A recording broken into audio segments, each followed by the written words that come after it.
Listo, ahora sí, buenos días. Hoy es sábado 25 de agosto, son las 11:08 de la mañana y esta es nuestra tercera sesión de la asignatura de prospectiva. Espero que ustedes y sus familias estén bien, que no tengan, que tengan salud, que se cuiden, se sigan cuidando, los que ya puedan estar vacunados, ya aprovechen los esquemas de vacunación. eh, que pues se han desplegado por todo el país y pues aprovechen esta oportunidad porque pues eventualmente yo creo que ya está mucho más cerca el retorno a las actividades presenciales y esto incluye pues las clases. Entonces, posible que a lo mejor ya en enero, tal vez, o diciembre, posiblemente, esperemos, siendo optimistas, que ya podamos vernos en nuestra facultad y nos encontremos nuevamente. Vamos a empezar, vamos a iniciar justo en donde nos habíamos quedado la clase anterior. Justo estábamos analizando la naturaleza de los estudios del futuro y su importancia y cómo habían nacido.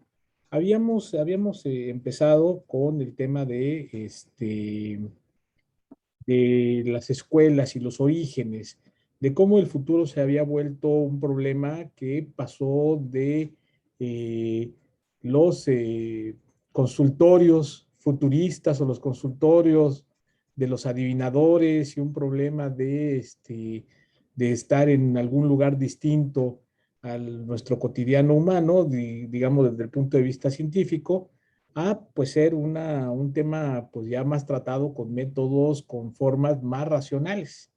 Entonces, pues sí, hay toda una transición, pero finalmente es un tema que está presente y es un tema que nos apasiona, nos genera incertidumbre, nos genera ansiedad, nos genera miedo, nos genera resignación, pero también genera pues ánimos de esperanza o ánimos de posibilidad y empeño y afán por construir el futuro.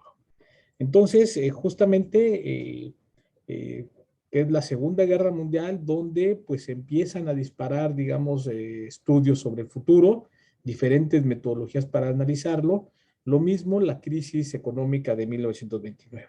Son como dos hechos detonantes donde pues eh, se definen dos cosas. Primera, no podemos volver a cometer los mismos errores del pasado, por ende, pues tenemos que analizar muy bien el pasado y tratar de entender las lógicas de los diferentes fenómenos. En este caso, en la crisis del 29 y en los estudios de Ogburn de 1936, pues ver cuáles son las lógicas económicas que pueden llevar a una economía a la crisis.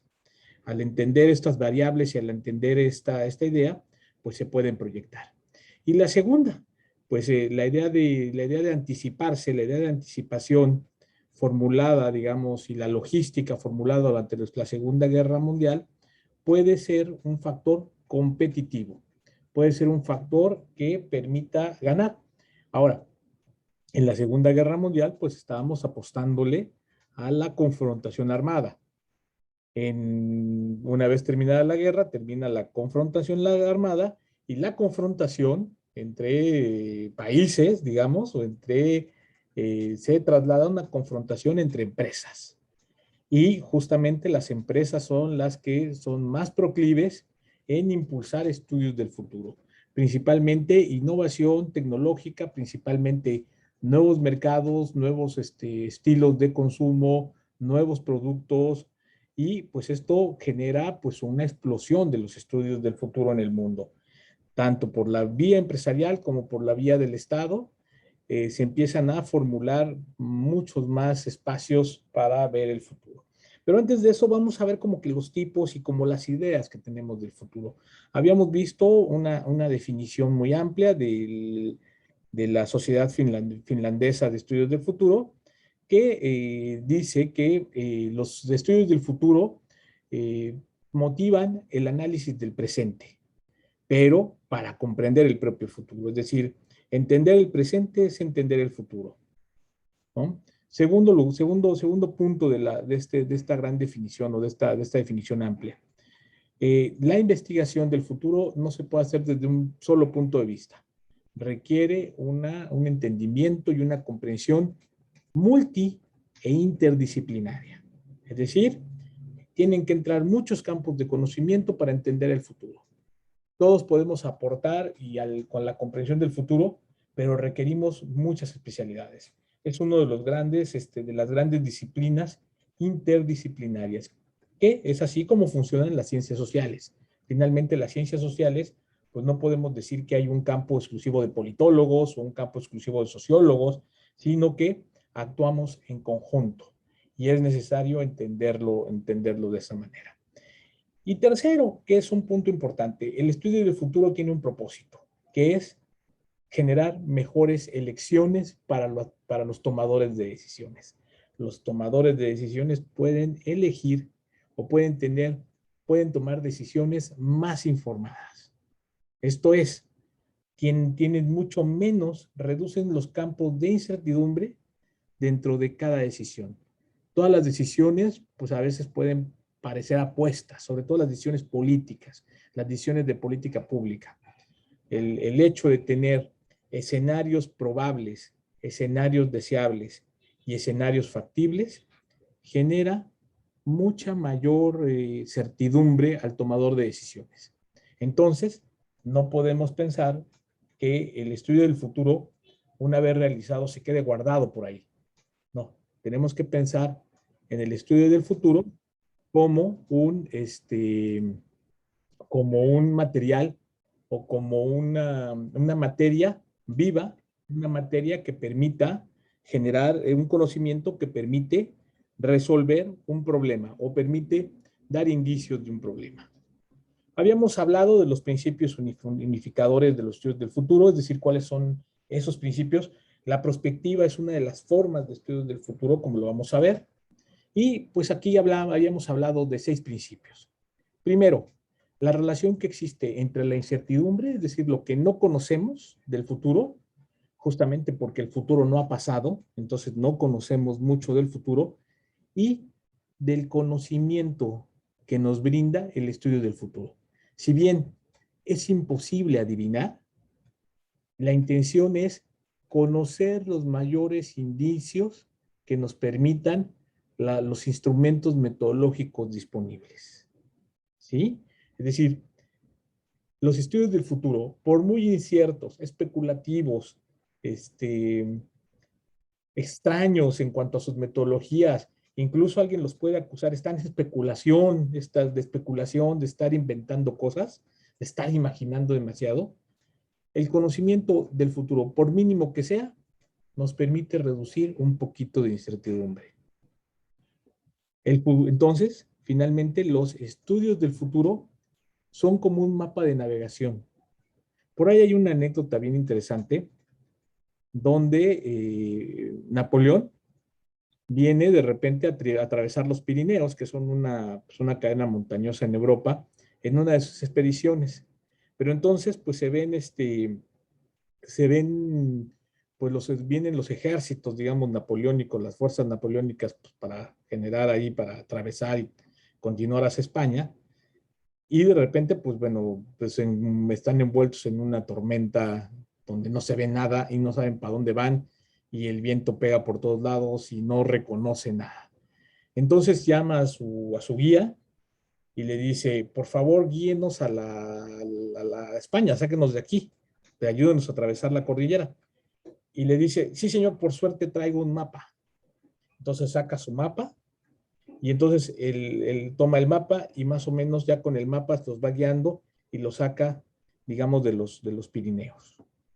Cuando salen de ahí y llegan al primer poblado ya seguro, pues se dan cuenta que el mapa no era de los Pirineos, era de los Apeninos que están más al norte.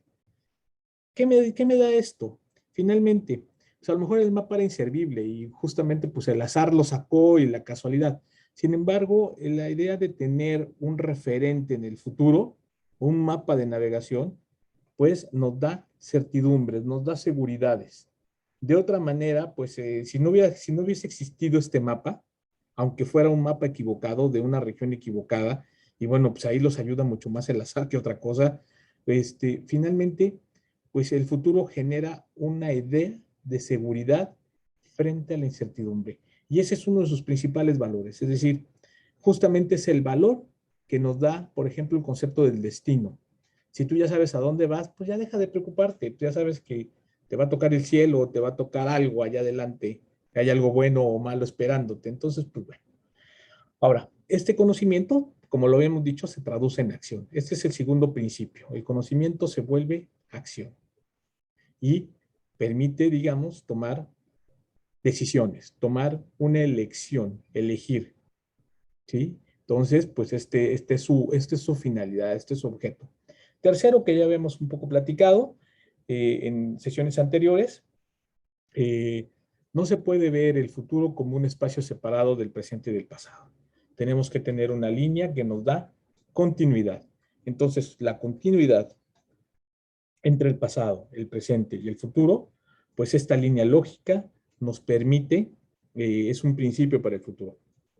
No podemos leer el futuro únicamente leyendo el presente. Tenemos que entender las razones que generan ese presente. Cuarto principio, los valores. No hay futuro, no hay idea del futuro exenta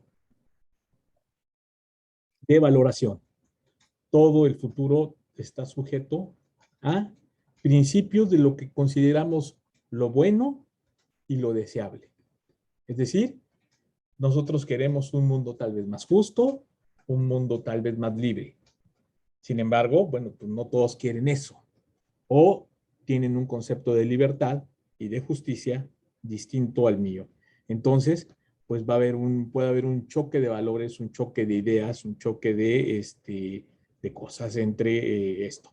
Finalmente, eh, incluso en las propias ciencias, en las ciencias duras, nada está exento de valor. Por ende, nada es totalmente objetivo. La objetividad absoluta es un principio deseable, pero es un principio como lo es cualquier panacea. Ni nos va a resolver nada, ni nos va a ayudar en nada. Todo lleva una carga valorativa, incluyendo, por ejemplo, habíamos visto el concepto de utopía. El concepto de utopía y la idea de construir las utopías están construidas precisamente sobre valores de lo que la sociedad considera bueno. El quinto principio es la realidad múltiple. Finalmente, no tenemos un futuro, sino tenemos futuros múltiples y cambiantes. Los futuros, las ideas, las imágenes del futuro, como vamos a ver más adelante, son contingentes. Existen en la mente y pueden cambiar de acuerdo a las circunstancias que tenemos al lado. El sexto, que es la complejidad, por supuesto, tratar de construir métodos es el inicio, digamos, para tratar de comprender, es decir, de asimilar, de asir todo lo que es la complejidad de la realidad. Tratamos de tener a la señora realidad y tratamos de llevarla, sentarla, tratamos de analizarla con los instrumentos que difícilmente podemos o que hemos construido con dificultades. Sin embargo, la realidad es mucho más compleja que nuestros aparatos. La realidad nos desborda, la realidad nos resbasa. Entonces, pues, por supuesto, lo que podemos conocer de la realidad es apenas una pequeña fracción. Querer tener una imagen completa, holística de la realidad, pues es también una gran aspiración. Sin embargo, pues por donde quieran pueden saltar las probabilidades. Ni la propia estadística ni las propias ciencias duras reconocen que pueden tener dominada, digamos, la complejidad del entorno. Siempre en estadística hay porcentajes. Por ejemplo, cuando se toman datos y se analiza un fenómeno, y si alguno de ustedes estudió, se acuerda de sus clases de estadística, hay algo que se llama la campana de Gauss. La campana de Gauss, donde los números se acumulan justamente a las tendencias centrales, es decir, a los promedios. Y ahí, pues normalmente tenemos promedios para los estudios. Ahí todos los valores se acumulan hacia un centro.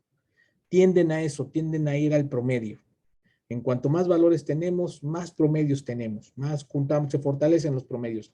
Sin embargo, como regla de esa campana de Gauss, es que las líneas que van tendiendo hacia el eje se vuelven asintóticas. ¿Qué quiere decir asintóticas?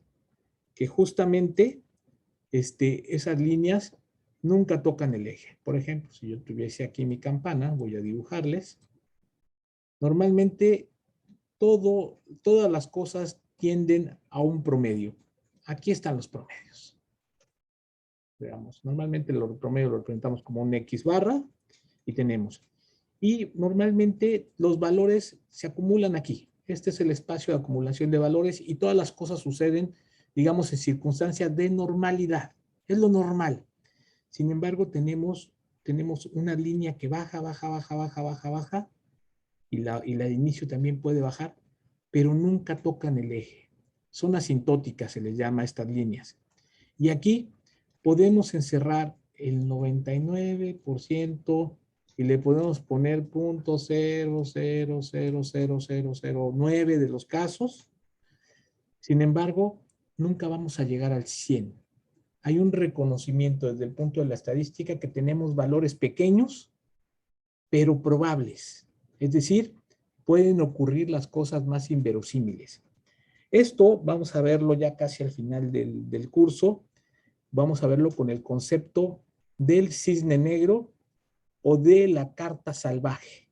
Es decir, hay fenómenos, factores que justamente son tan improbables que muchas veces los despreciamos desde el punto de vista científico. Sin embargo, tienen probabilidad de ocurrencia y ocurren. Justamente Taleb Nassim, el autor de este texto que se llama el libro del cisne negro, que está en la bibliografía, lo pueden consultar en la bibliografía del curso, justamente habla de la probabilidad de lo altamente improbable y de lo recurrente que son estos fenómenos. Es decir, eso quiere decir que, vamos, si alguien me dice, oiga, profesor, ¿puedo ganarme la lotería? Sí, compra un boleto. El hecho de comprar boleto, aunque sea una probabilidad muy baja, puede ocurrir. Entonces, si alguien quiere mi consejo, pues sí, compre un boleto. Puede ocurrir porque todo es probable en este espectro, todo es probable en este ámbito, aunque la probabilidad sea muy baja. Justamente Taleb Nassim, ahora que estaba yo viendo la clase anterior, que fue el 11 de septiembre, justamente hablaba de la probabilidad del ataque del 11 de septiembre y hablaba de cómo estaba calificada en términos de riesgo la probabilidad del 11 de septiembre de las Torres Gemelas de Nueva York, del incidente del ataque o atentado terrorista a las Torres Gemelas, y la probabilidad que le daba el propio Departamento de Estado de los Estados Unidos, pues era tremendamente baja, es decir, eran porcentajes menores que caían justamente en las colas de los posibles atentados, es decir, si los atentados estuvieran en la normalidad, pues aquí tendríamos coches bombas, aquí tendríamos ataques por envenenamiento, aquí tendríamos secuestros de aviones para fines de llevarlos a algún país, aquí tendríamos pues otro tipo de ataques que estarían en esta normalidad. Sin embargo, la idea, nos comentan Taleb Nassim, de atacar a un país por vía de sus propios aviones comerciales, pues era muy improbable, es decir, se veía como algo improbable. Y justamente, pues este se convirtió en un cisne negro. Hay que pensar que el señor Taleb Nassim trabaja justamente las probabilidades de las bolsas de valores, en particular de la Bolsa de Valores de Nueva York. Entonces, justamente es donde ven este tipo de fenómenos complejos. Y bueno, el séptimo principio que más bien vamos a desdoblar en tres cosas que van a describir a los estudios del futuro. Los estudios del futuro tienen tres elementos. Los estudios del futuro pueden ser o son extrapolativos, normativos y pragmáticos. Y vamos a ver qué significa cada uno. Los estudios del futuro, su carácter extrapolativo, deriva básicamente de las técnicas. Es decir, cuando hablamos de extrapolativo, tratamos de justamente analizar los elementos del pasado y del presente y proyectarlos hacia el futuro. Eso es la extrapolación, simplemente una proyección. Esta proyección al futuro, esta proyección, digamos, de tendencias, tiene diferentes niveles de probabilidad. Justo lo que estamos hablando con nuestra campana y con nuestras probabilidades de Gauss. Entonces, pues le vamos asignando valores a la tendencia. Evidentemente, las tendencias con mayor posibilidad de probabilidad es más fácil que ocurra, ¿no? Por ejemplo, si yo proyecto la población de México a 2030, puedo tener pues un número acertado. Es decir, de 2020 a 2030 puedo decir, bueno, ahorita somos 126 millones en México, pero si digo que para el 2030 vamos a ser 138 millones o 135 millones, pues lo hago a partir de las tablas de crecimiento poblacional que obviamente están normalizadas, es decir, pues ya hay una probabilidad definida. Entonces eso pues nos da una idea de pues la certidumbre que nos da el futuro. En este momento podríamos decir, bueno, pues hay que pensar qué tipo de país requerimos para 140 o 138 millones de mexicanos. También puedo proyectar que con cierta certeza que pues tal vez el 30 o 40% de la población en México en el 2030 o 2040 pues tenga pues más de 60 años. Es decir, tengo certidumbre respecto a estas proyecciones casi muy cercanas. Sin embargo, pues todavía podrían alterarse. Es decir, si por ejemplo, que no queremos, porque ya estamos muy probados de esto, llegara un virus mortal y acaba de diezmar a la población, pues es una probabilidad. Es decir, ya vimos que pasa y ya vimos que puede pasar.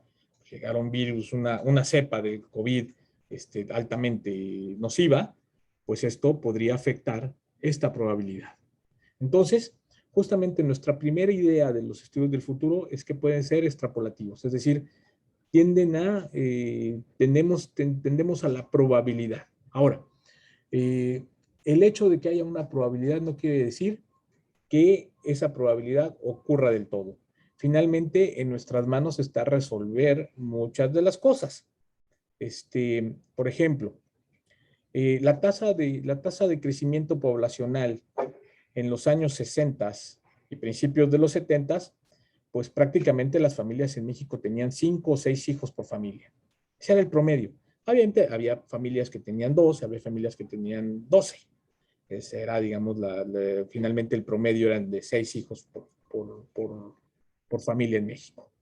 Justamente, pues hay toda una política pública diseñada o pensada en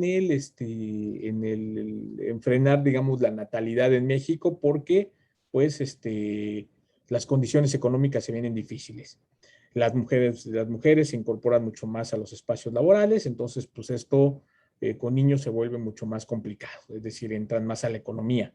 Entonces hay una política pública en México que tal vez alguno recuerde o haya escuchado hablar de eso, de eslogans desde el punto de vista del gobierno que decían la familia pequeña vive mejor.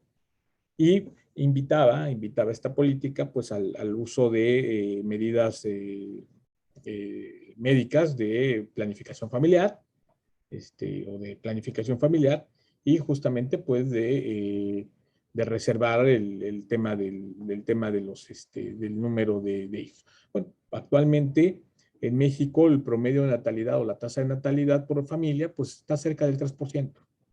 Está cerca de 3 hijos por familia, perdón, no del 3%. Esto pues habla de una reducción. Y esta que parecía una tendencia creciente, que parecía una tendencia firme, pues vemos que a través de una política se puede ir identificando y se puede ir controlando. Entonces, justamente las tendencias extrapolativas parten de pronósticos. La prognosis son los pronósticos. Hay pronósticos que nos permiten identificar métodos estadísticos, métodos matemáticos, y básicamente pues nos permiten generar una certidumbre de cuál va a ser lo probable en el futuro. Muchas de estas técnicas, habíamos hablado de la escuela norteamericana, muchas técnicas son desarrolladas precisamente por modelos norteamericanos. El futuro pues se ve como algo que es cuantificable, se puede cuantificar su probabilidad de ocurrencia, y principalmente el foco o quienes impulsan estos estudios son los sectores privados.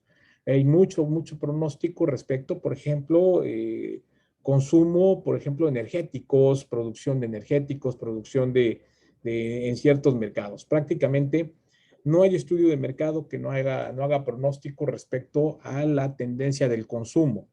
Por ejemplo, si quiero yo poner un Oxxo, o quiero yo poner una tienda de conveniencia, pues obviamente el estudio de mercado tiene que analizar cuál ha sido la evolución del consumo, del ingreso, del gasto de las familias que pueden conformar esa comunidad. Y justamente, pues año por año y hasta llegar y eso después se proyecta. Este es, digamos, como una primera vista, es una primera salida de los estudios del futuro. La segunda salida es la salida normativa, y es donde justamente les hablaba de los valores. El futuro también está implícito, o dentro del futuro van implícitos valores, van implícitas ideas de lo que nos gustaría, de lo que queremos, de lo que deseamos. Es decir, aquí no nos conformamos con el estado de cosas presentes, vamos al no conformismo, es decir, nos vamos a pensar cosas que nos gustaría que ocurriera. Puede ser utópico, puede ser imaginativo, sí, pero es uno de los componentes más importantes porque este componente le genera dinámica al presente. Justamente de ahí nace la motivación y la idea del cambio y la idea de transformar esas tendencias y la idea de tomar. Justamente es lo que mueve, digamos, a las sociedades a cambiar. Entonces, precisamente en esta idea normativa o en esta fase normativa de la perspectiva, pues los futuros se vuelven cualitativamente diferentes. El futuro no necesariamente es la prolongación del pasado y del presente, ni su extrapolación. El futuro es algo distinto, es un estado deseado de cosas. Pensamos de manera distinta. Mucho se ha hablado de la idea del pensamiento único. Bueno, pues esto justamente se contrapone al pensamiento único. Es justamente el elemento o los elementos que nos van a dar una idea distinta. Y la tercera fase o la tercera vista, digamos, de los estudios del futuro. Los estudios del futuro habíamos dicho que su principio era la acción. Es decir, los estudios del futuro tienen que servir para algo. Entonces, pues por un lado, las tendencias me sirven porque me dicen cómo va. Por otro lado, pues la idea del futuro deseable también es importante porque me dicen qué quiero, a dónde me quiero dirigir. Son los que me dan sentido y me dan acción en el presente. La otra función, la pragmática o la fáctica, justamente nos habla de esa concepción del futuro que puede ser realizable. Si bien la utopía que yo quiero para el futuro es prácticamente imposible, bueno, ¿qué sí puedo hacer ahora? Un futuro, ¿qué transformación estoy pensando que sí pueda lograr? Entonces, justamente, pues aquí esto se vincula mucho a la idea de la planeación. Es decir, generar puentes. ¿Cuáles son los puentes entre presente y futuro que sí puedo caminar? ¿Qué es lo que sí puedo lograr de mi futuro normativo? ¿Hacia dónde voy? Y entonces, pues obviamente el futuro va en construcción. Es decir, ¿puedo mover por la tendencia es muy fuerte y no la puedo mover? Bueno, puedo mover por otro lado, puedo mover un poquito, puedo atacar causas, puedo reducir consecuencias de algo. Por ejemplo, si tengo una política pública donde pues tengo alta desigualdad y la desigualdad, digamos, es estructural, no se va a poder resolver, pero eso me genera limitaciones en las capacidades de las personas, pues obviamente, pues tal vez haciendo una revolución podría yo resolver esto, aboliendo la propiedad privada.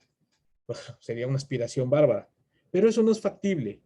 Lo que tengo que hacer, digamos, desde la política pública, lo que sí es tratar de apoyar a esos sectores más debilitados, más marginales. Entonces, pues sí, tengo un conjunto de políticas públicas que me ayudan a tratar de suavizar es precisamente la desigualdad en un país. Esa es un poco la idea de esta idea pragmática. Sí, no puedo lograr que todos sean iguales. Es una gran utopía, pero no se puede lograr. Lo que sí puedo lograr es que la gente avance por sí misma hacia esa igualdad dándole elementos. ¿Cuáles elementos? La educación, por ejemplo.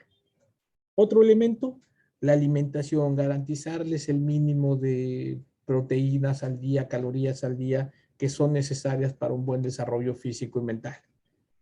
¿Cuál otra? Pues la posibilidad de generar infraestructura para el empleo, por ejemplo. Otra, pues la salud, es decir, que estas poblaciones no pierdan la salud, porque vamos, la pobreza está asociada a la salud, el hambre, la desigualdad, la ignorancia, etcétera. Entonces, si bien no puedo lograr que de la noche a la mañana generar condiciones más justas para mi sociedad, pero sí puedo avanzar en términos prácticos. Sí puedo dirigirme en términos prácticos hacia esa gran utopía. Bueno, hasta aquí duda, chicos, chicas. ¿Vamos bien? Sí, profe, perfecto. Vale. Vámonos a estas, ya que vimos estas tres ideas que son importantes, vámonos a las imágenes del futuro que hemos, que tenemos que yo creo que conocer o tenemos que distinguir estos conceptos importantes para justamente no perdernos. Primero vamos a ir repasando, creo que aquí hay cosas, cosas bien interesantes, estos conceptos básicos. Primero, el concepto de fantasía. El concepto de fantasía, pues es un concepto abierto a la imaginación, pero pues son imágenes reales, incontroladas, son mundos muy en términos más novelescos, más literarios. Estas fantasías, pues, ¿dónde van? Pues la utopía es una suerte de fantasía, ¿sí? Es una idea positiva que pues, permite generar esta idea irreal, digamos. Y pues la fantasía, pues la vemos normalmente pues en los cuentos, vemos mucha fantasía, vemos muchas ideas que pueden surgir y que pueden volverse hasta surreales, es decir, podemos imaginarnos, darle vuelo a los confines de la imaginación y mucho más allá, porque la imaginación también se vuelve una variable asintótica.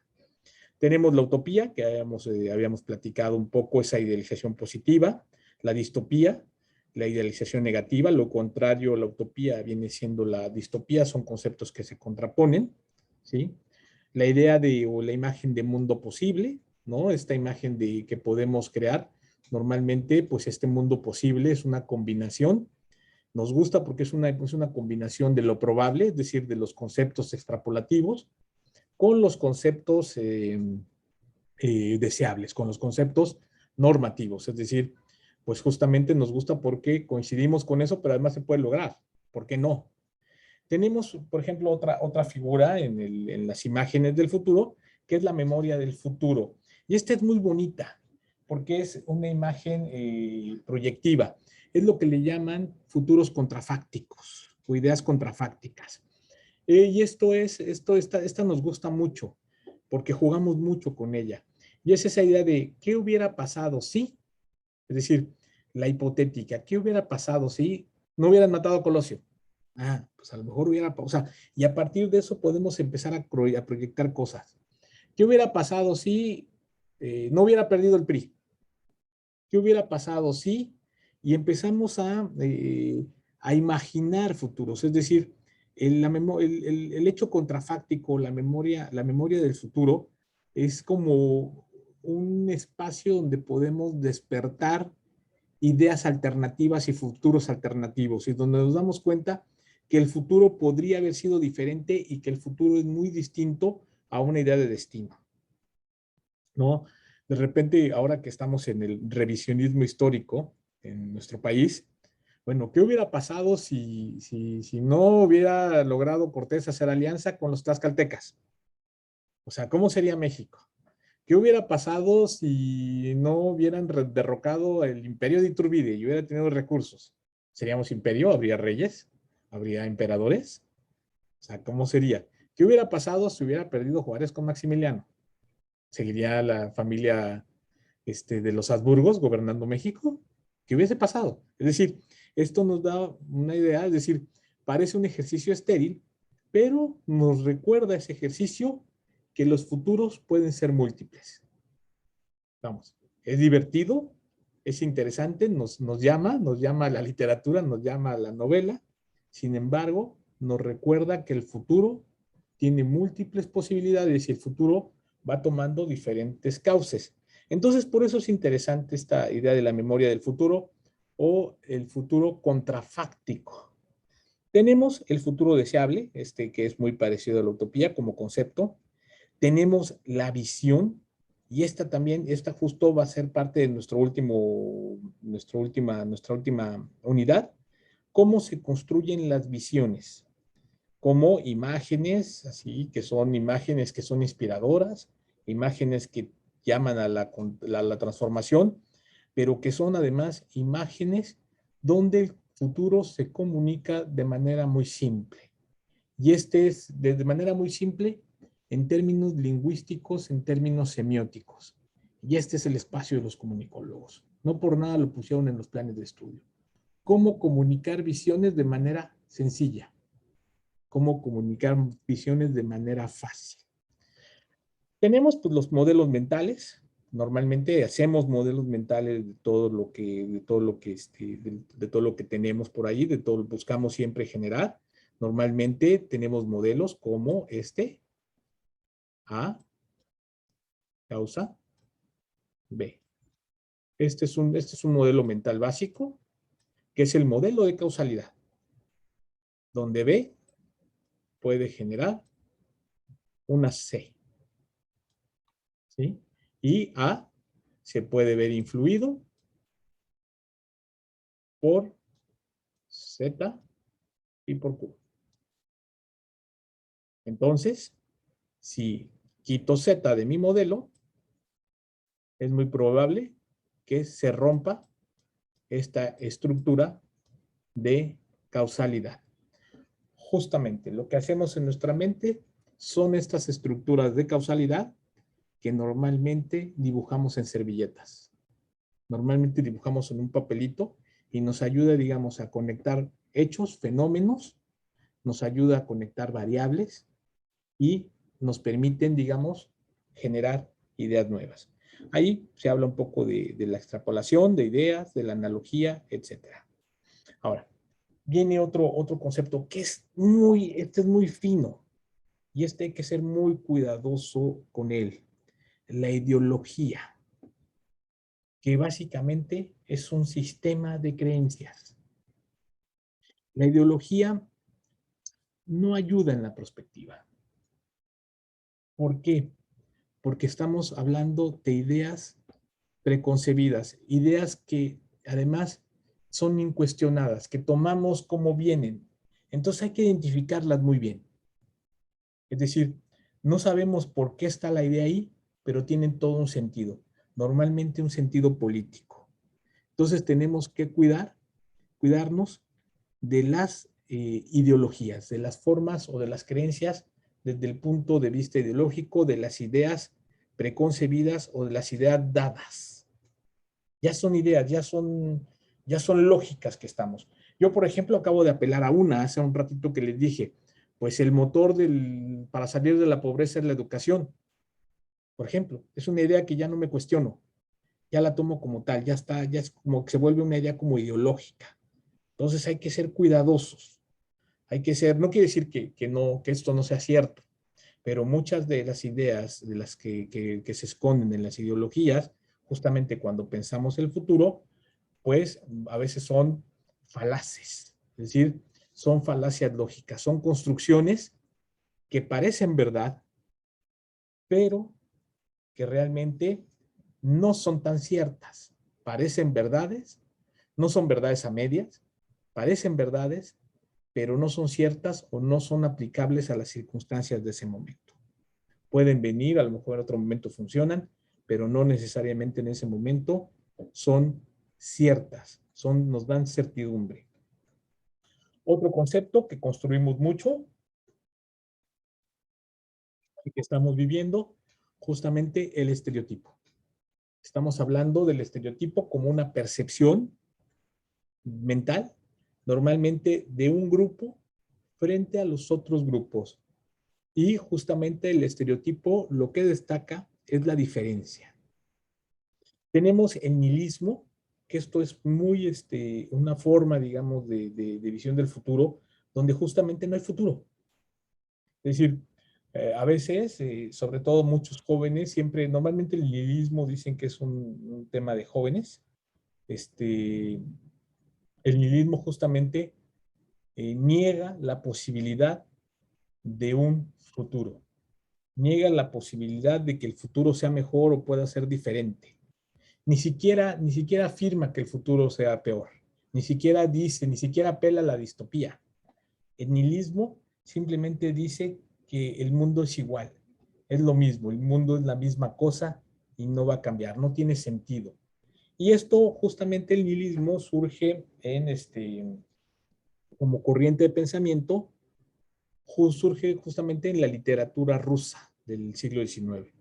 Ahí hay una novela que se llama Padres e Hijos, donde justamente los hijos empiezan a cuestionar los valores de los padres.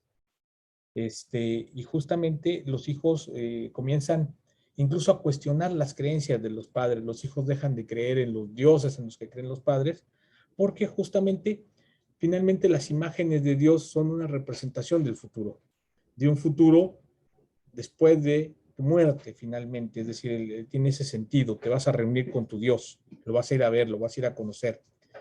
Ni siquiera, ni los hijos dicen, bueno, ni siquiera eso les dejan a los padres. Es decir, la existencia termina justo al momento de la muerte y no hay nada más allá.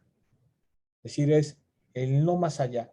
Cierras los ojos, se apaga la luz y se apaga para todos, lo cual se contrapone contra muchas, y básicamente casi, yo podría decir casi todas, ideas religiosas. La idea de se apagó la luz y no hay nada más allá en otro mundo. Bueno, eh, formas, digamos, de los estudios del futuro, estas son las grandes imágenes. Digamos que es importante para distinguirlas antes de entrar a las formas. Tenemos, vamos a decir, como 5 grandes formas básicas. La primera, la predicción, ¿no?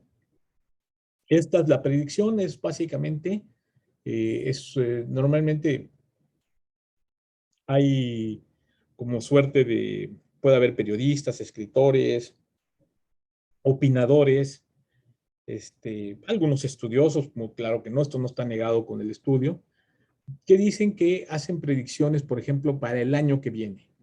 Entonces te predicen, no hay nada mágico en esto, simplemente hablan de experiencias, de analogías y de proyecciones. Es decir, es el olfato, digamos, del analista que construye en su mente un conjunto de declaraciones, un conjunto de aseveraciones sobre lo que va a ocurrir.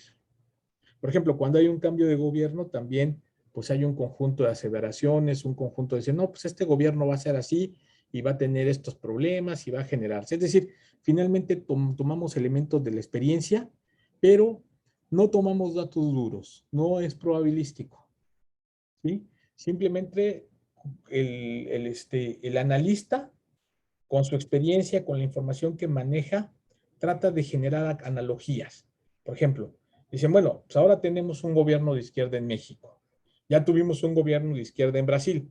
¿Cómo terminó el gobierno de izquierda de Brasil? Ah, bueno, pues después del gobierno de izquierda de Brasil vino un gobierno de derecha. Y entonces inmediatamente viene la analogía. ¿Habrá un Bolsonaro mexicano? ¿Será factible que tengamos un Bolsonaro después de haber tenido un gobierno de izquierda o uno de derecha? Entonces, se busca generar la analogía, se busca generar como la lógica, digamos, que parecen reglas, digamos. ¿Pasó esto en Brasil? ¿Esto podría ocurrir en México? Entonces, pues se hacen predicciones en ese sentido. Sin embargo, no existe un tema probabilístico. Y las proyecciones finalmente, pues sí, toman elementos de la experiencia, pero no corresponden a un análisis de todas las variables posibles en ese sistema. Es decir, pues toma elementos muy generales. Lo van a encontrar en los medios, se difunden mucho en los medios estas predicciones, están ahí. La segunda forma o concepto de estudio del futuro es pues, justamente que habíamos hablado, la proyección extrapolación, que es justamente la generación eh, justamente de extrapolar o llevar elementos del pasado al futuro. Por ejemplo, y esto lo menciona, ¿no? Por ejemplo, bueno, pues este gobierno está haciendo lo mismo que el gobierno de Cárdenas. Un poco esa idea, ¿no? Y con Cárdenas ocurrió esto. O, por ejemplo, lo que habíamos visto, los sexenios en México, se dice, bueno, pues tienen primeros 3 años con mucho ímpetu y con mucha intensidad. Los segundos 3 años, pues ya va de descenso la figura presidencial y empieza a encumbrarse el delfín o el que será el nuevo presidente para los siguientes 6 años. Es decir, pareciera como que sigue una lógica cíclica. Y buscamos encontrar pues esa lógica y tratamos de leer con esa lógica pues cada que ocurre en los diferentes gobiernos, digamos, en México, ¿no? Y pues eso pues va a ser como una suerte de regla, ¿no? O en los gobiernos municipales, ¿no? La clásica. Bueno, los gobiernos municipales duran 3 años. El primer año es de aprendizaje, el segundo le van agarrando la onda y el tercer año pues ya se van. Y entonces, ¿qué queda? ¿Cuál fue, digamos, el logro de un gobierno municipal? Bueno, bajo este principio y otras más, pues justamente pues se justificó la reelección de presidentes municipales en México, por ejemplo, ya pueden elegirse para un segundo periodo. ¿Por qué? Porque primer año van aprendiendo, segundo año apenas se ponen a trabajar, tercer año pues ya se van. Entonces, pues como si fuera una verdad en todos los casos, pues se buscan estas reglas generales. El pronóstico, pues aquí ya hablamos, el tercer concepto, ya hablamos de una afirmación probabilística.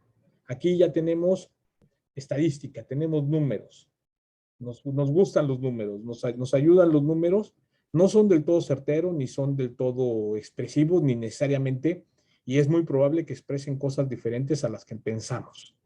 Sin embargo, no podemos negar la evidencia de los números. Entonces, justamente los pronósticos nos permiten generar tendencias, nos permiten generar niveles de confianza respecto a la probabilidad de que ocurra esa tendencia, ¿no? Y ya vamos a ver en nuestras herramientas justamente los métodos de pronóstico. Tenemos la planificación por escenario, que eso ya sería como lo factible, es decir, generamos escenarios y este es el método, así como para la biología, digamos, la célula sería su componente esencial o el objeto de estudio, la célula, pues para la prospectiva, el escenario es como la célula para la biología. Es decir, la prospectiva se mueve en función de escenarios. Entonces tenemos la planificación por escenarios.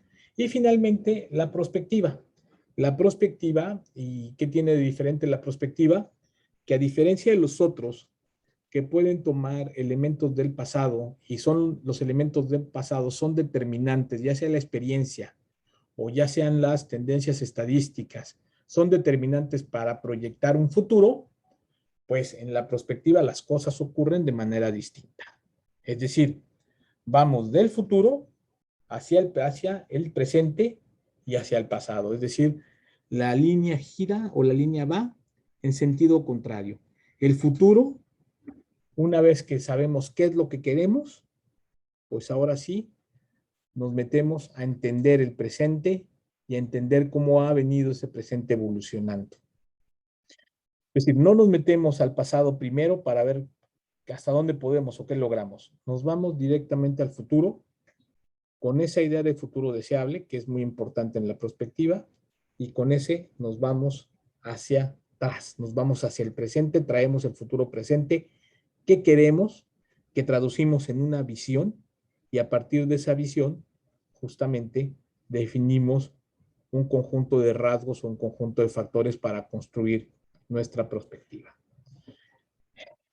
Voy nada más con para hacer una breve pausa para comentarios y demás.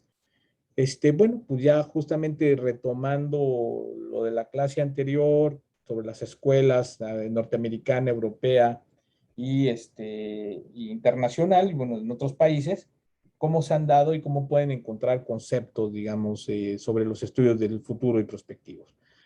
Hasta los años 60, si vemos aquí en nuestra tabla, En América del Norte, pues hablábamos de la planeación de largo plazo y de la investigación de futuros. Eran, digamos, los conceptos importantes.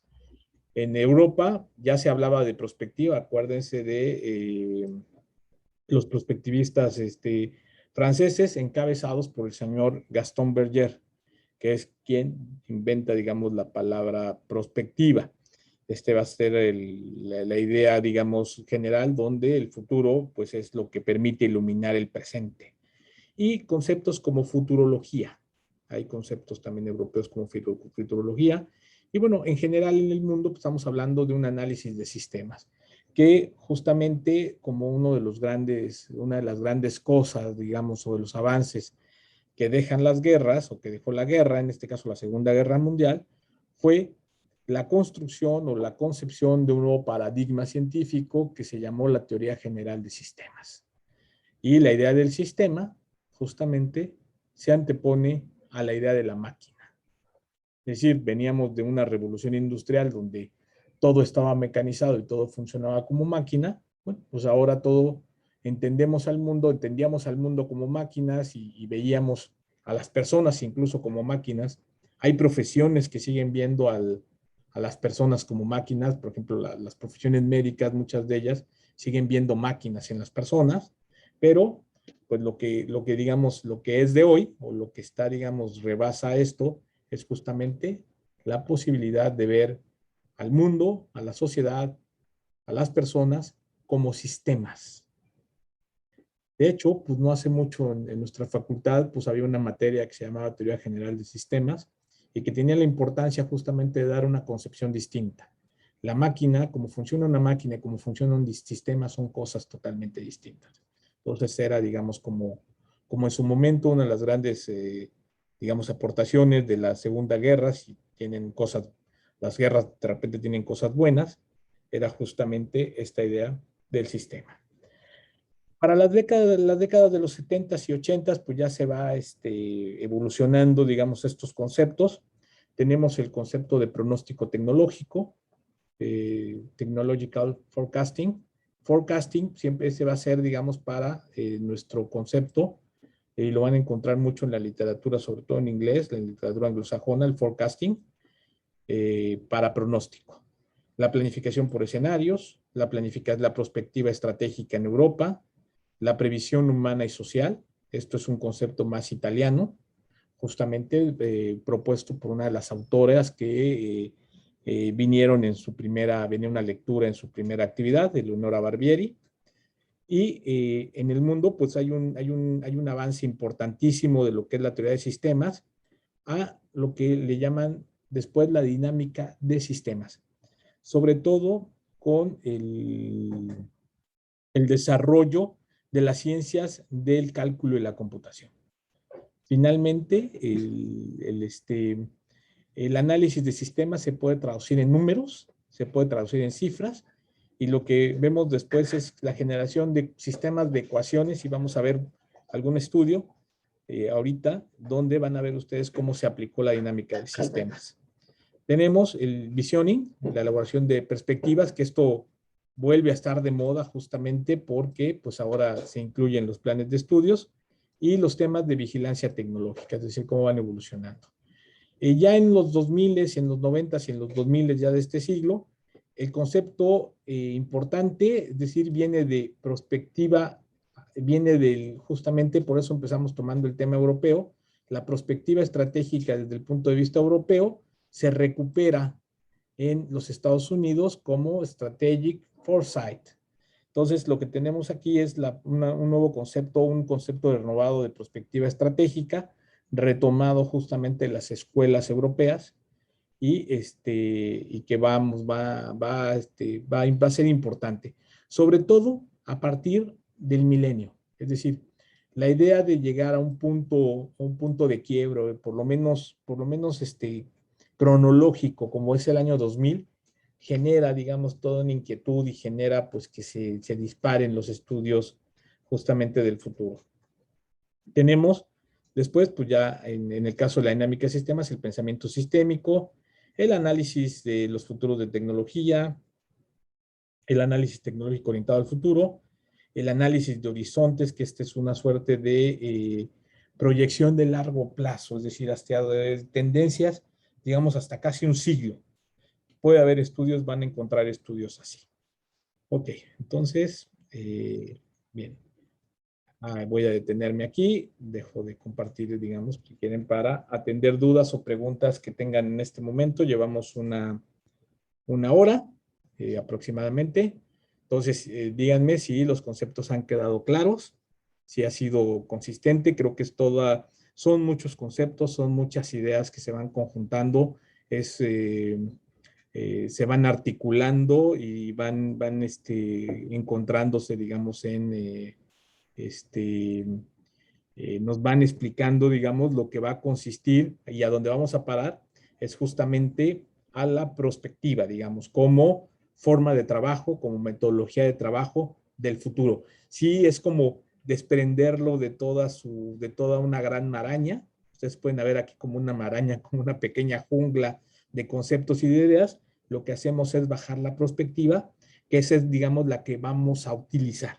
Esa es la que nos interesa utilizar, lo que nos interesa aprender, los elementos para poder, que pueda ser aplicable. Entonces, aquí pregunto, si hay dudas, preguntas. Bueno, Adelante. Adelante, Lorena. Justamente cuando estaba realizando la lectura de Eric Van, Enric Vaz. Ajá, así es.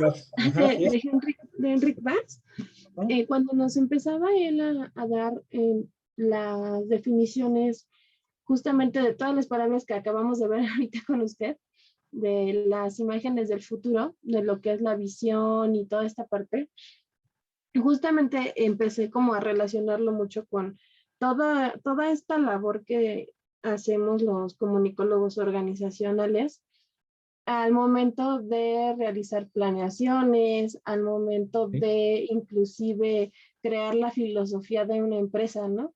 Entonces, esta parte de la visión, como en semestres pasados nos han metido mucho que al redactar la visión tenemos que poner casi que un objetivo SMART, o sea, algo que pueda realizarse en un Sí. tiempo determinado y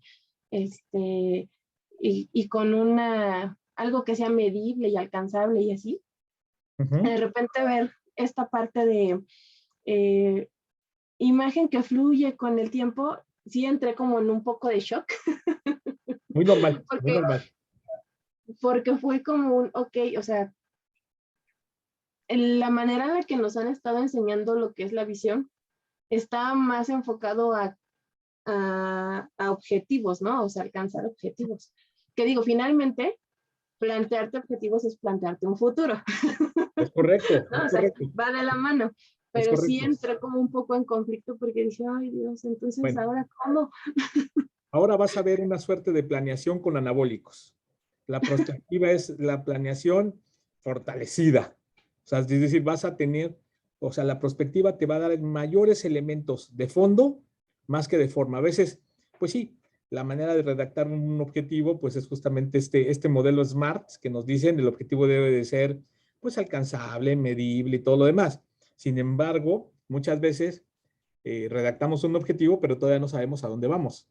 Aquí, justamente lo que te da la prospectiva es saber a dónde vas, definirte un futuro y justamente en ese momento, pues tienes un conjunto de herramientas incluso para definirte el futuro. Es decir, es una planeación que parte desde el origen. Es decir, no, en la prospectiva partimos de muchas premisas o ideas preconcebidas. Aquí vamos a generar esas ideas. Un poco la prospectiva lo que te dice es genera, cuestiona, genera ideas nuevas, genera conocimiento nuevo. El futuro te permite generar conocimiento nuevo. Entonces, sí, vas a verlo, puede ser un poco un shock, pero bueno, espero que vaya siendo más suavecito, poco a poco, y que pues justamente nos vayamos, vamos como la perspectiva, digamos, si lo viéramos como un iceberg, arriba tienes la planeación flotando y abajo empiezan a incluirse con mayores conceptos prospectivos. Es decir, estás viendo la parte de afuera, la parte, perdón, de abajo del iceberg de la planeación. La planeación está arriba, es lo que vemos, es lo que todo el mundo practica, es lo que leemos, hablamos de visiones, misiones, objetivos, estrategias, FODAS. Los FODAS también los vemos aquí, ¿eh? Pero más abajo empezamos a profundizar y ahí es donde encontramos justamente el análisis del futuro o el sentido del futuro. Pocas planeaciones llegan a ser prospectiva, pero cuando lo hacen, pues resulta bien, bien interesante. ¿Vale? Muy bien, muchas gracias, profesor. Muy bien, Lorena. ¿Alguien más? 5 minutitos, 12:15 para que tomen agua, hagan una escala si la necesitan y a las 12:15 continuamos la clase. Tengo unos estudios bien interesantes que les voy a platicar de prospectiva y con eso vamos a cerrar el día de hoy. ¿Vale? De acuerdo, profe. Gracias, Gracias. profesor. 5 minutitos. Gracias.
Listo. Volvemos. Vamos a nuestra segunda parte de nuestra clase. Bueno, aquí hay un punto bien importante. Todo esto que les platiqué y que suena tan bonito de la perspectiva y de los estudios del futuro, cómo se han dado y los temas que estudian y las cosas que, estas formas de analizar el futuro, no se han dado en el vacío. Es decir, hay estructuras organizacionales que sustentan los estudios del futuro. Justamente habíamos hablado de que pues, la guerra nos trajo beneficios, la Segunda Guerra Mundial. Entre ellos, pues, precisamente la teoría general de sistemas y otras cosas como la investigación de operaciones. Pero también nos trajo un concepto importante, el concepto de tanque pensante. Think tank le llaman los norteamericanos, se llama desde el punto de vista de la literatura anglosajona. Evidentemente, y nos mencionaba Lorena, pues bueno, pues normalmente en las organizaciones estamos acostumbrados a los modelos de planeación, que son, pues muchas veces no dejan de ser efectivos, pero son superficiales. Y muchas de las ideas preconcebidas que vienen de esos conceptos o en esos modelos de planeación, pues vienen de algún lado. ¿De dónde vienen esas ideas o de dónde vienen esos principios que van a regular pues mucha de la planeación y mucho de los temas, digamos, que están en los tópicos, que están en los planes estratégicos? Pues justamente muchos vienen de tanques pensantes. Es decir, el gobierno como tal, pues no tiene estructuras de generación de conocimiento. La iniciativa privada, las empresas no necesariamente tienen estructuras de generación de conocimiento. Es decir, una empresa tiene una estructura productiva de compra, de transformación y venta. El gobierno pues tiene estructuras burocráticas de control, digamos, para las diferentes tareas que debe de cumplir. Pero muchas veces no tienen lugares en donde se puedan poner a pensar sobre el futuro. Y justamente con la guerra, con la Segunda Guerra, pues lo que hacen, digamos, los Estados Unidos es generar espacios donde podían tener a científicos de universidades, junto con militares, junto con personas, digamos, interdisciplinarias, expertos y demás, para pensar, digamos, las diferentes logísticas de guerra. De hecho, la bomba atómica surge de un tanque pensante, es decir, el desarrollo de nuevas armas surge de ahí. También, pues, el desarrollo de nuevas tecnologías, el desarrollo de nuevos métodos. Y justamente la prospectiva o el estudio del futuro surge de estos tanques pensantes. Estos tanques pensantes cuya labor es generar conocimiento. Voy a compartirles una presentación para hablar del primero de los tanques pensantes y luego seguimos. ¿Ahí pueden verla? Sí. Perfecto. Entonces, justamente el tanque pensante va a ser un factor súper importante para la prospectiva. ¿Qué es un tanque pensante? Son instituciones que generan un producto que no se había, digamos, generado de manera casi industrial antes, que es el conocimiento. El conocimiento orientado a la política. Sí, alguien me podría decir, son como consultores, justamente muchos consultores, o el modelo de la consultoría que conocemos, surge de la idea de los tanques pensantes. Estos tanques pensantes, pues lo que hacen es sentar a personas a pensar, literalmente, a pensar y a resolver problemas de gobierno, problemas de estrategia, problemas de la economía, problemas de N lugares. ¿Son diferentes a las universidades? En muchas ocasiones sí, pero también puede haber tanques de pensamiento dentro de las universidades. Vamos, en los años 40 el sistema universitario no estaba tan desarrollado. A lo mejor Estados Unidos o Gran Bretaña o Alemania tenían sistemas universitarios mucho más robustos, pero en el mundo no existían, digamos, apenas pues, las universidades eran claustros de profesores dedicados a, pues básicamente la enseñanza, no tanto la investigación y la generación de conocimiento. Los tanques sirven a gobiernos, organizaciones de todo tipo y a la sociedad. Es decir, van a generar conocimiento, van a generar soluciones. Es poner a expertos a pensar. ¿Sí? Pues obviamente el conocimiento orienta las políticas públicas en temas nacionales e internacionales. Por supuesto, hay que involucrar a los tomadores de decisiones, al gobierno, al Congreso, diputados, senadores, es decir, a todos los que podrían tener incidencia en la política pública. Y, por supuesto, también las empresas se han favorecido de los tanques pensantes, es decir, están también presentes en los tanques pensantes. Los tanques pensantes, entonces, configuran una fuente de poder muy importante para las economías y para las diferentes sociedades. Generan conocimiento. Los años 60 y 70, pues se da la explosión de los tanques pensantes. En los 80, pues hay ya una especialización, hay tanques pensantes especializados. En los 90, pues es un aumento explosivo. Y actualmente, a partir de los años 2000, pues las redes sociales ayudan mucho a conocer a los tanques pensantes y a difundir mucho de su labor, de su trabajo.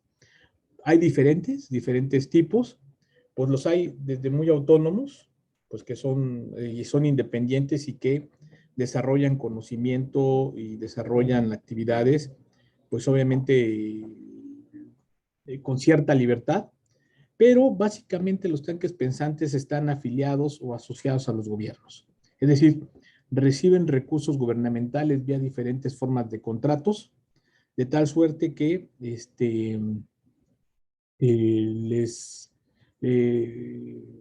digamos, estas contribuciones, pues vamos, están ligadas a la generación de proyectos que pues entregan productos determinados para el gobierno. Prácticamente, por ejemplo, en Estados Unidos existe uno de los más importantes, es la Fundación RAND. RAND por el acrónimo de Research and Development, investigación y desarrollo, que es una organización o un grupo, un tanque pensante que se crea durante la Segunda Guerra Mundial, justamente lo crea o lo financia, digamos, la Douglas, la empresa Douglas Aircraft, que la empresa Douglas pues, es la que fabrica los aviones para los Estados Unidos. Entonces, justamente, pues, la Douglas se pone a hacer estudios en la Fundación RAND, y después es de tal interés y de tal importancia que después el gobierno lo adopta. Entonces, tiene subvenciones o tiene financiamiento gubernamental. Entonces, pueden estar muy ligadas a la estructura de un gobierno o pueden estar muy ligadas a la estructura, por ejemplo, de un partido político. Por ejemplo, en Estados Unidos, la Fundación Heritage está ligada al Partido Republicano. Es como su tanque pensante de los republicanos, la Fundación Heritage. Ellos ahí, pues muchos de sus temas de política pública, de análisis de diferentes temas de orden social, político, económico, justamente lo toman de ahí, le sirve, digamos, la Fundación Heritage para esto. Pueden estar dentro de universidades también, como centros de investigación de políticas, y pues también pueden estar pues dando venta y servicio pues al público en general, es decir, a quien pueda pagar los servicios de los tanques pensantes. Hay muchos y tantos que, por ejemplo, hay indicadores, hay índices, y ahorita vamos a ver un texto que está súper interesante, que pues habla de los think tanks en el mundo, ¿no? Por ejemplo, pues ahí en este informe, aquí tengo los datos de 2017, aunque ya tengo los de 2020 que les voy a mostrar y les voy a compartir. Pues tenemos los think tanks más influyentes en el mundo. Si vemos, pues entre los primeros 15, pues hay muchos que son norteamericanos por la banderita. En el caso de 2017, posiblemente ahorita haya cambiado un poco, ¿no? Pero puede ser. Tenemos el Brookings Institution, que puede ser seguramente es privado. pero tenemos otros que son públicos, como el Instituto Francés de Relaciones Internacionales o la Fundación Getúlio Vargas de Brasil. La Fundación Getúlio Vargas es un tanque pensante, genera políticas públicas pues depende del gobierno brasileño. Pero pues tenemos el Bruegel, que es en Bélgica. Tenemos la Fundación Heritage, es el número 8. Tenemos la RAND Corporation. Tenemos el Centro Woodrow Wilson, perdón. Tenemos el Instituto, el GIA, el Instituto Japonés de Asuntos Internacionales, que ese también es público. Tenemos el Instituto Cato. Y tenemos, bueno, pues hay diferentes tipos de instituciones. Y hay un documento que se actualiza cada año, creo que hasta que llega aquí. Voy a parar de compartir esto para compartirles uno más. Compartirles el informe ya actualizado de 2021. Permítanme. Permítanme.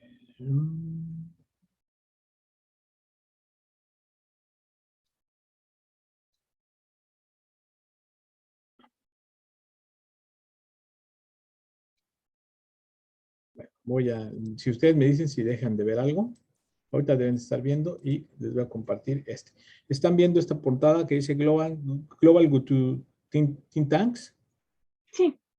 Ok, pues justamente es el informe global que prepara la Universidad de Pensilvania, donde pues hace un reporte y un índice donde podemos identificar todos los think tanks que existen en el mundo, o por lo menos los más relevantes. Es un informe muy completo. Se acaba, digamos, de liberar la versión 2020 que se publica en 2021. Aquí la vamos a ver. Y justamente lo que tiene, pues es un índice miren, acaba de liberarse en marzo de 2021. Está nuevecita. Y lo que tiene, bueno, pues aquí el señor McGann, que es el director, digamos, de este proyecto, pues explica y organiza, identifica los principales tanques pensantes en el mundo. Es decir, y los tanques pensantes, pues son los que están haciendo justamente generando conocimiento. Nos dice, pues, pues las metodologías del estudio, que voy a pasar rápido para que ustedes tengan ya, hay tarea.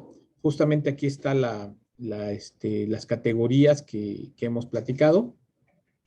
Más o menos se mantienen las mismas. Nos hace un recorrido por Europa, por Estados Unidos, nos dice en dónde están los tanques pensantes en el mundo. Y quiero llegar a una de las tablas, nada más. No voy a revisar todo el documento, les vamos a poner el documento. Nada más revisar las tablas para que vean, digamos, cómo vienen. Y justo ustedes de aquí, pues pueden empezar a explorar este mundo de los think tanks. Como habíamos dicho, pues la idea que tienen estos think tanks, tienen páginas web, incluso páginas web donde comparten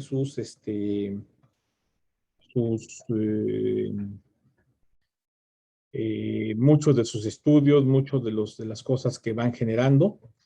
Ahí tienen, por ejemplo, pues bueno, el número de think tanks en Europa, 2.932 think tanks, en Norteamérica, 2.397, prácticamente todos muchos en Estados Unidos, en Asia, 3.000 think tanks, en Sudamérica y Centroamérica, 1.179, en África, 600, en África subsahariana, 679, y en Medio Oriente y el África del Norte, 599. Este es un estudio de 11.000 tanques pensantes por todo el mundo.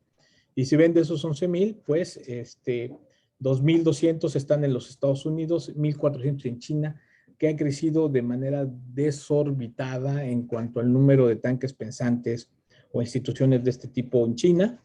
En la India, pues todavía está lejos, a 612, y de ahí pues vamos allá. Para México se consideran 109 think tanks, por ahí viene la lista y están las bases de datos y cómo se dan. Vamos a ver, por ejemplo, bueno, por estado en los Estados Unidos, pero quiero llegar a una de las listas por ejemplo, el top 10 de los think tanks en el mundo. Que esta va a ser la primera lista que aparezca. Permítanme. Ahí está el top 10 en 3 años, 2017 a 2020. Sigue el Brookings Institutions y en el mundo la GIA, que es el Instituto Japonés de Asuntos Internacionales, que es el otro think tank importante. No todos abordan estudios del futuro, muchos tienen temas mucho más particulares, pero bueno, digamos, se pueden ir consultando.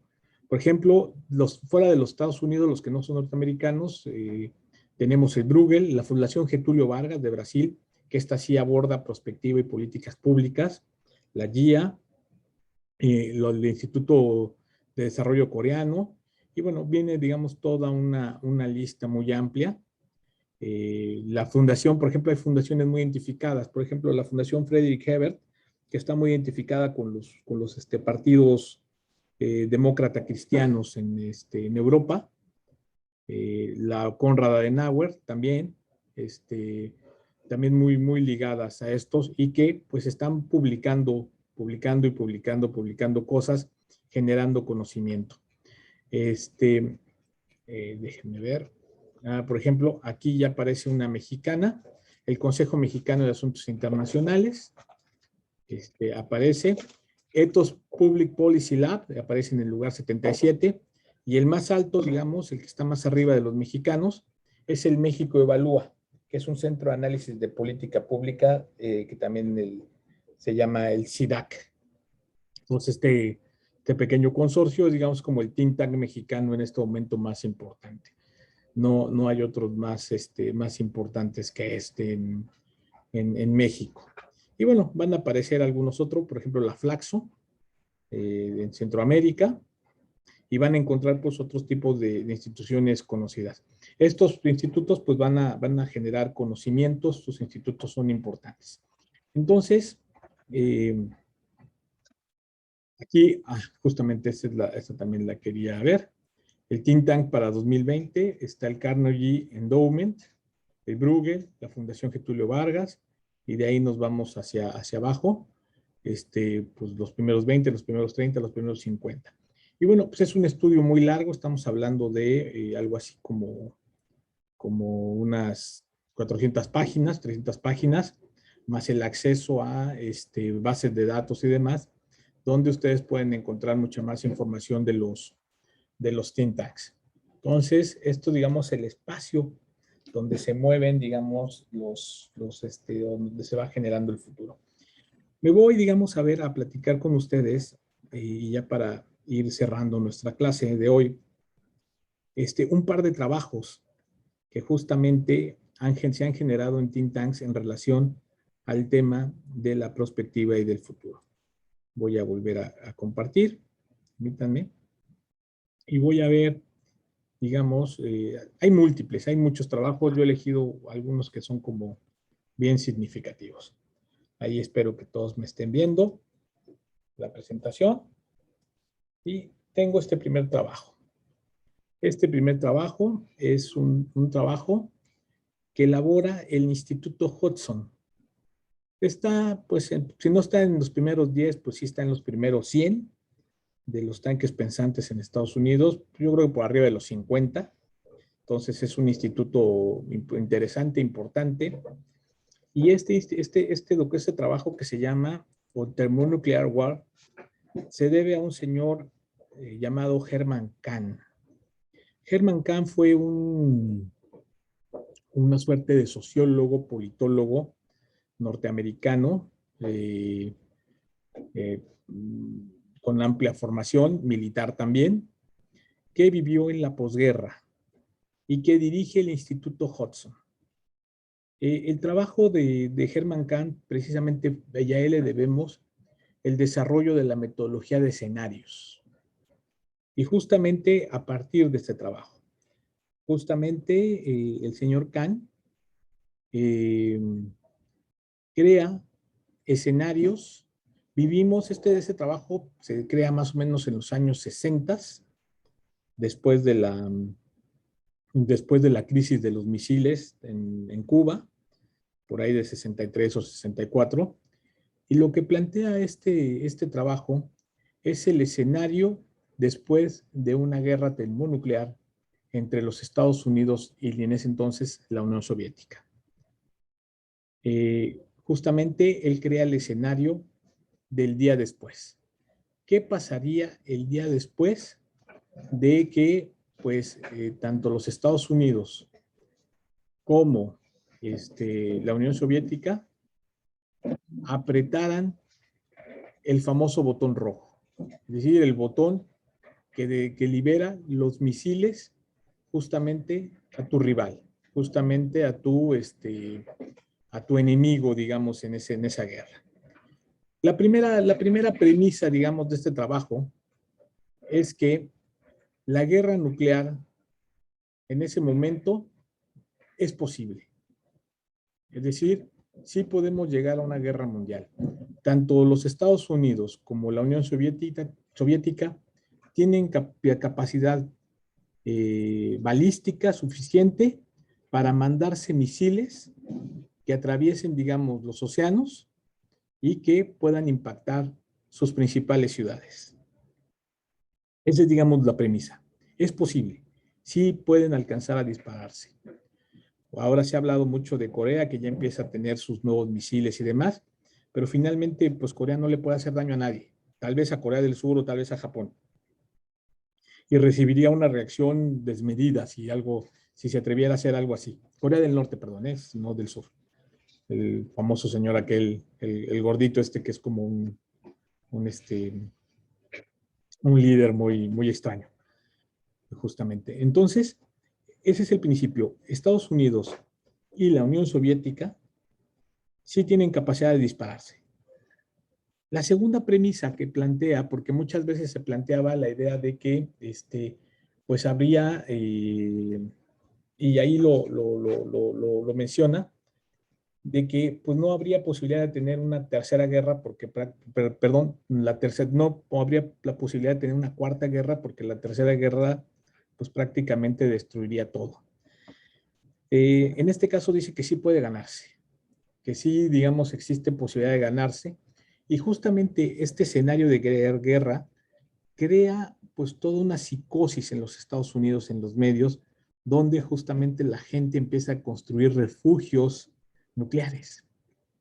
De hecho, ahora mucha gente compra casas en Estados Unidos y tienen un refugio nuclear, donde tienen latas que sirven para 5 años y agua y este tipo de cosas. Es decir, la gente cree esto y cree estos escenarios de guerra. Entonces, lo que hace este señor es pues definir cómo sería el día después de una conflagración mundial. Define 3 conceptos interesantes. Define el primer concepto se llama Megadeth.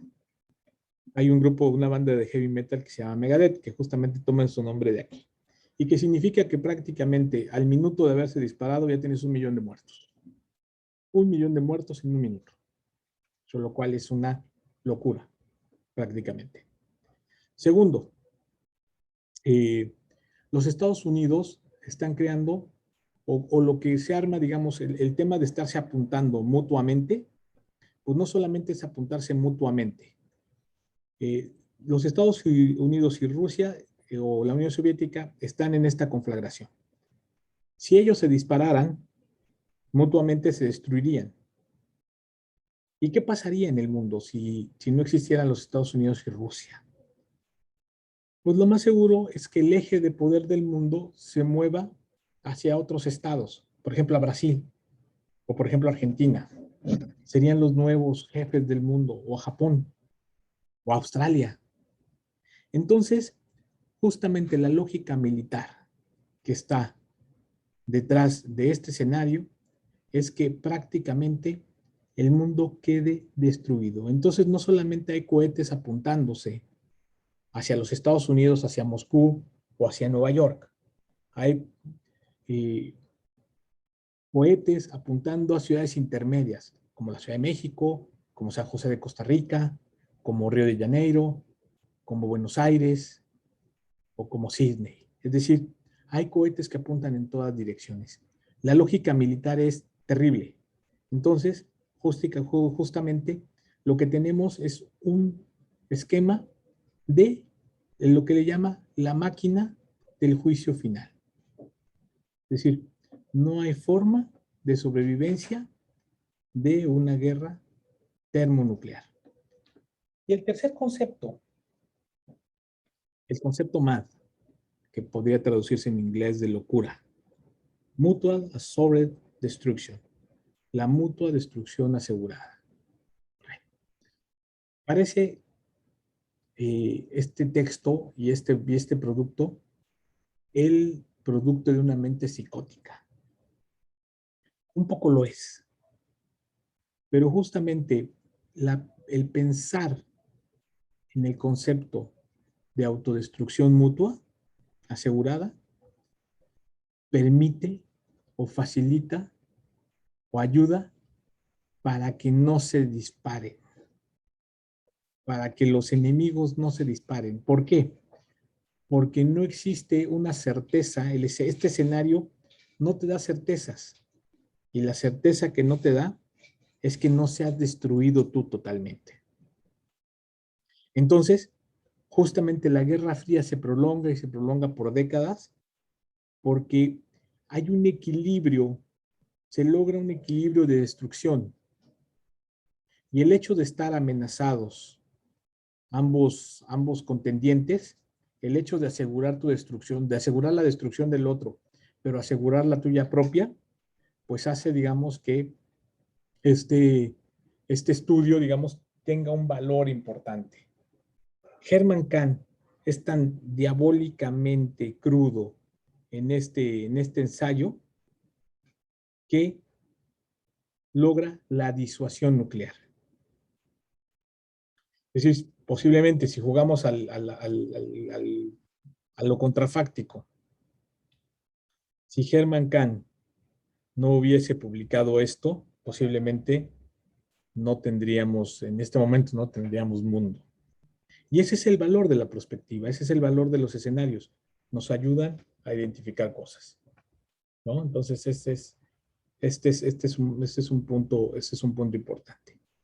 Esto lo elabora dentro del Instituto Hudson, que es un instituto que crea él, y obviamente Herman Kahn pues, tiene mucha influencia sobre los gobiernos norteamericanos. Vamos a otro estudio, bien interesante. Este estudio se llama Los límites del crecimiento. Y este estudio lo publica el Club de Roma. El Club de Roma es otro de los tanques pensantes, este es europeo, y este se crea, digamos, en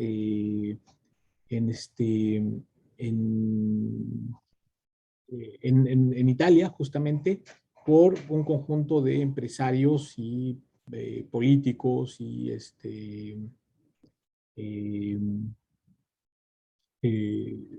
intelectuales europeos. Por ahí es parte de que dicen que el Club de Roma es parte de forma parte de las teorías de la conspiración ahí de que son los Illuminati y no sé qué más, ¿no? Pero bueno, por lo pronto el Club de Roma, pues sí, pueden consultar su portal en internet y van a encontrar muchos estudios y lo que hace. Justamente trabaja en diferentes ámbitos y uno de los ámbitos justamente se dio con este estudio que se llama Los límites del crecimiento, donde desarrolla un modelo que se denomina de dinámica de sistemas. Y aquí lo que hace el Club de Roma es justamente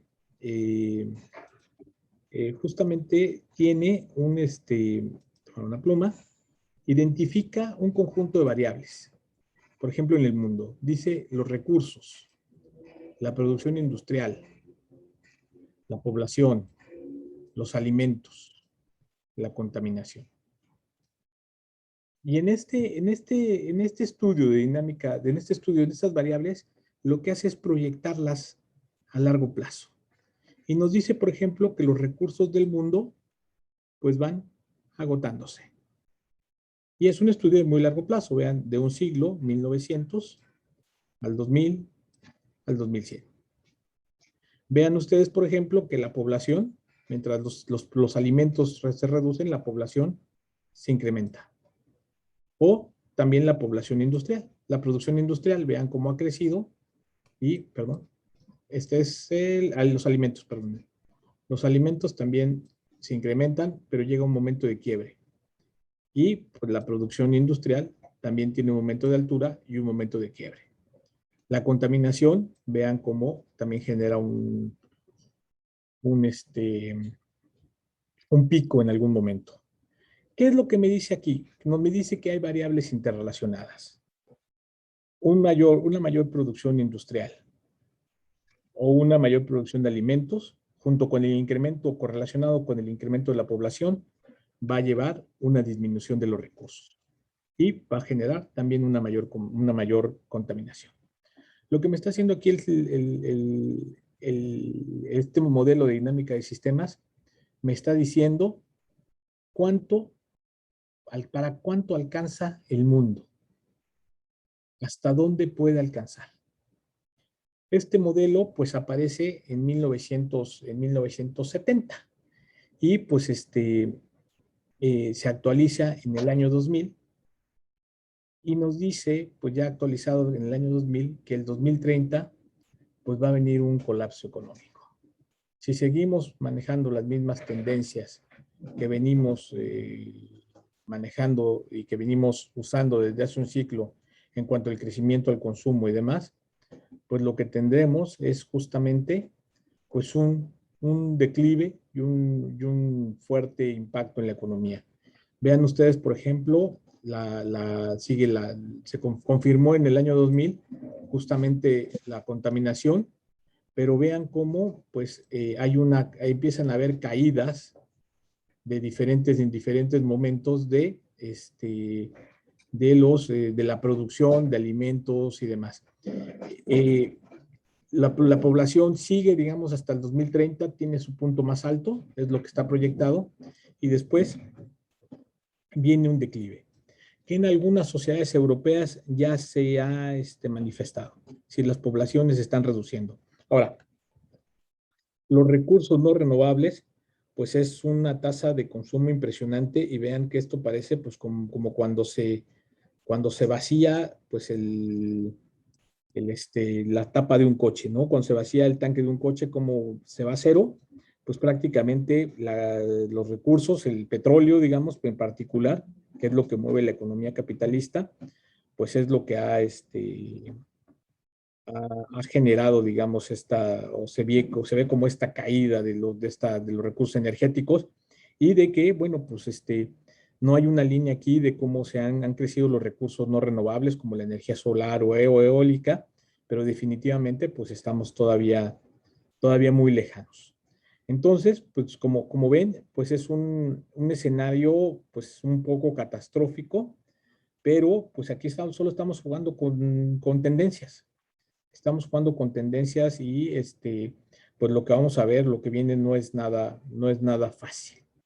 Entonces, justamente este estudio del Club de Roma pues nos ayuda a tratar de entender, pues es justamente la dinámica de sistemas, nos ayuda a tratar de entender cómo pues las tendencias van evolucionando, y estas tendencias pues bueno, pues van a tener puntos de quiebre y se manejan. Obviamente el estudio maneja mucho más tendencias, estas son las principales, es sería como una gran tripería, muchos tripas ahí mezcladas, pero lo importante es que, digamos, se puedan analizar, digamos, cómo evolucionan y hacia dónde van. Hay otros modelos, se han probado, pues este es otro modelo también del Club de Roma, el World 3, además del modelo de dinámica de sistemas, utilizaban otros modelos, y vean, digamos, cómo todos van a la misma conclusión. Pues hay un crecimiento, pero hay una disminución de alimentos y de los recursos. Entonces, mientras no encontremos, digamos, otras fuentes de energía, pues este sí va a ser esto nos va a llevar a la caída tanto de la población como de los alimentos. Los alimentos que, pues si bien tuvieron sus puntos altos, pues ya empiezan a reducirse, porque incluso muchos de los alimentos pasan a formar parte de los recursos en términos de energía, ¿sí? Ya se están, digamos, destinando muchos cultivos a mantener, a generar el biodiesel, formas de energía, pues a partir de formas de energía verdes, pero finalmente, pues no parece que no hay un callejón sin salida. Hay otro muy similar, que es la teoría del Old Dubai. La teoría del Old Dubai, hay un autor norteamericano, Richard Duncan, que justamente reconoce o toma esta dinámica de sistemas para decirnos, para partir de 5 postulados para su escenario. El primero, dice que el crecimiento exponencial, es decir, el crecimiento importante de la energía, terminó en 1970. Supongo que se refiere a la energía, el petróleo, las energías fósiles, porque, bueno, pues la energía atómica, por ejemplo, es algo que no hemos probado del todo, ¿no? Que puede ser interesante. Dice que los Estados Unidos tienen, a partir de la energía, pues tienen varios intervalos y que siguen varias fases. Primero, pues tuvieron un crecimiento que coincide con el crecimiento de posguerra importante, un estancamiento y un declive. Justamente el declive final de la civilización industrial, pues estará por ahí del 2008 a 2012. Después viene un declive final que va a tener, pues obviamente al no tener energía, vamos a empezar a tener apagones. Y justamente los apagones van a estar ligados al fin de la población mundial.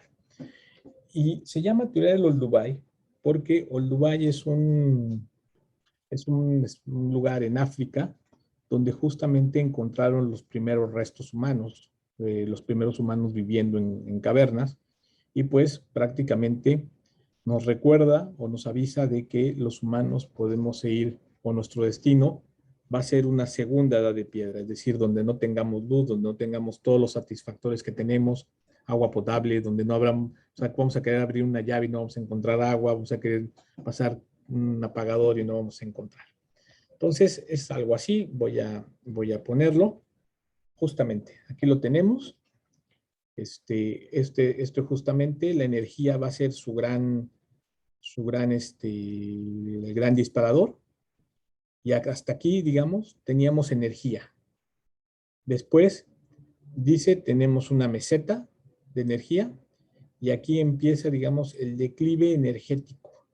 Y con el declive energético viene el declive o lo que es el apagón, es decir, el declive de la civilización como la conocemos. De repente, por ejemplo, cuando se va la luz y dura mucho más de 2 o 3 horas, pues nos da esa idea, ¿no? De repente, ¿qué pasa? ¿Qué pasa? ¿Qué está pasando? Es decir, mucha de nuestra civilización requiere de energía, requiere de luz. Entonces, pues justamente, pues, ¿qué pasaría de nuestra vida? Ahí yo les invito al pensamiento contrafáctico. ¿Qué pasaría si ya no tuviéramos luz eléctrica? Es decir, si no tuviéramos capacidad de producir la luz, si no tuviéramos gas en la estufa, si no pudiéramos calentar el agüita para bañarnos o, pues nada más una muy sencilla, cocinar nuestros propios alimentos. Entonces, justamente es lo que ven estos autores. Les voy a dejar aquí, ya voy a dejar de compartir, les voy a dejar en el portal una lista de think tanks especializados en temas de futuro. Muchos están en el informe que comentamos, algunos otros no, pero pues también para que compartirla. Y aquí nada más termino para ver si hay alguna reflexión o alguna pregunta final. Ya estamos al 5 para la 1. Si tienen preguntas o dudas, aquí estamos. Es un poco decepcionante y triste. Sí. Dudas como tal, ¿no? Más bien como un comentario, o sea, ahorita que nos mostró los estudios, sobre todo el de Roma, ¿Sí? me recordó mucho justamente la parte de cómo se está trabajando en lo de la Agenda 2030, ¿no? Estos objetivos de desarrollo sostenible y todo lo que se espera alcanzar, ¿no? Para esas fechas. Y realmente, pues, al mismo tiempo, lo difícil que es alcanzar esas metas, ¿no? Sí, claro. Porque realmente, ¿qué están haciendo los gobiernos? ¿Qué están haciendo los tomadores de decisiones para lograr esas metas? Sí, exacto. Sí, son más discursivas, ¿no? ¿Cuántos recursos se están destinando a esas cosas, ¿no? Increíble.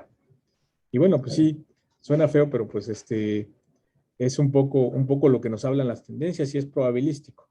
Hay quien dice que ni siquiera vamos a llegar al apagón, es decir, ya hemos lanzado tantas emisiones contaminantes sobre el entorno que prácticamente la vida ya está en mucho riesgo, es decir, ya no existen lugares limpios en el planeta. Entonces, pues, posiblemente no alcancemos a acabarnos la energía.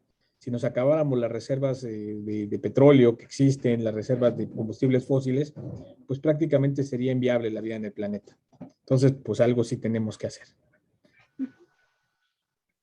No solamente es discursivo, profe, sino que es hasta inviable, ¿no? Porque la proyección, como decía la compañera, del 2030, si no me equivoco, fue en 2015 o en 2014.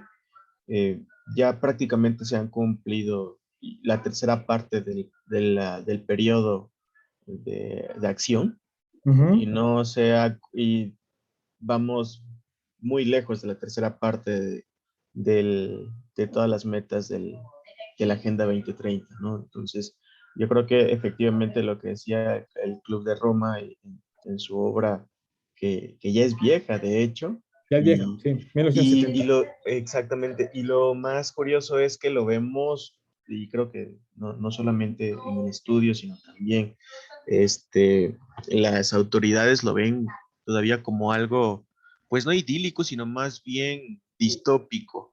Entonces, algo que podría ocurrir, que está proyectado, pero que como habla del futuro, entonces no nos lo tomamos tan en serio realmente, sino es como si estuviéramos hablando de una película, de una novela mal contada, pero que en este caso sí tiene mucho de verdad y que pareciera que se está cumpliendo, ¿no?